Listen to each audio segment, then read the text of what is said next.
18. oktobra sme mali výročnú konferenciu pre všetkých Helen Doron učiteľov na Slovensku.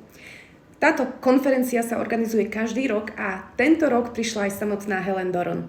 Mali sme z toho všetci obrovskú radosť a tu je jedna vec, ktorú som si primárne odniesla z jej prezentácie a ktorú si teraz na každodennej báze pripomínam. A ten odkaz je have fun. Pred samotnou prezentáciou Helen zdôraznila, že len aby v tom bolo jasno, aj toto je tá fun part. Nie len tá gala večera a party, ktorá nás čaká potom neskôr, ale aj ten workshop a také tie každodennosti, ktoré sú súčasťou našej práce. A to si teraz tak pripomínam, keď aj idem riešiť veci, ktoré možno na prvý pohľad nie sú až také fun, ale sú kľúčovým aspektom tej našej práce.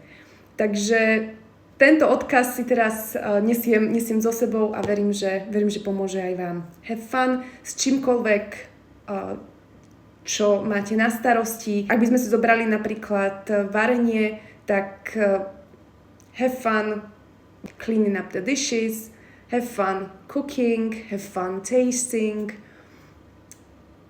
have fun v celom tom procese toho celého, čo vytváraš.